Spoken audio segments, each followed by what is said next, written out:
Hi, I'm Alistair, and in this video I'll be covering how to create a task which is able to call an external BPMN file as a sub-workflow.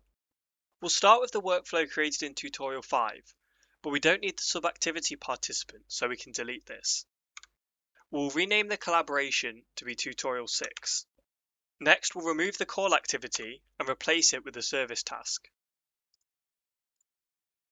We'll name this call external workflow. Now we'll expand the deductive service properties and set the operator ID to be ADK/workflow agent. And we'll set the response variable to be workflow response. The workflow agent is a custom Google ADK agent that we've created and is actually the same one that's used to run the initial workflow. The main difference between a call activity, like in the previous tutorial, and a workflow agent in this tutorial is that a call activity can only call a subprocess within the same BPMN file, whereas a workflow agent can call any other BPMN file, or even the same one. Also, when using a call activity, the called process shares the same task data as the task that calls it.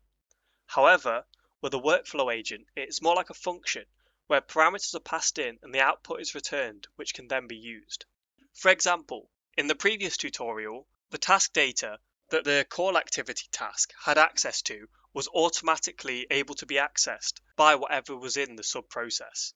Whereas in this situation, we need to explicitly define the inputs to the external workflow. To set this up, we can launch the editor for the workflow agent here.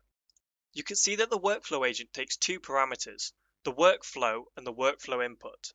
The workflow can either be the name of the workflow in a folder of the same name, the actual XML or BPMN of the workflow, or a file path which is relative to the workflow directory. For example, if we set the workflow here to be tutorial 2,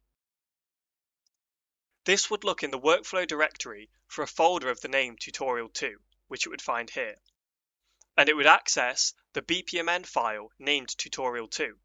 So the workflow agent would run the predefined tutorial file that was included in the workflows folder of the repo. However, we want it to access the tutorial 2 BPMN that we created in the earlier video.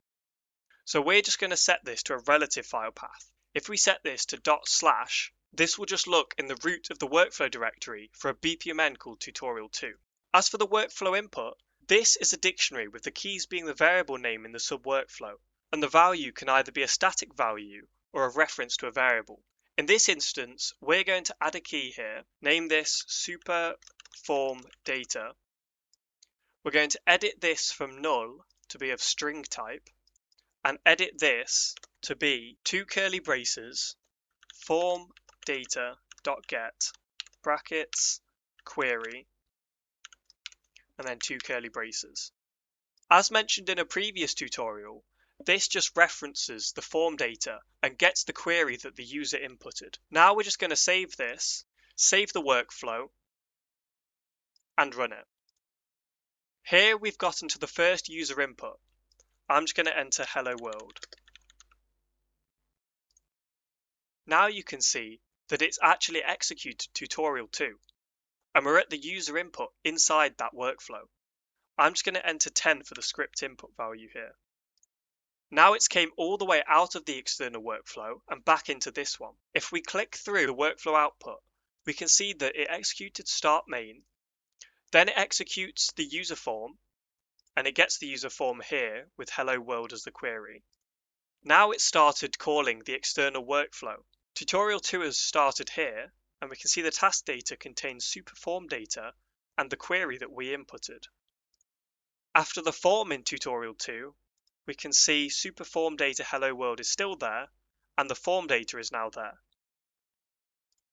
But now, if we look at the received response of call external workflow, which is this task in this main workflow, we can see in the task data that we now have the workflow response, and also the form data is the initial hello world query that we entered in this user form.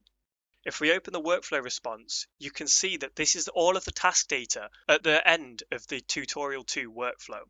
So we've got the form data and the result.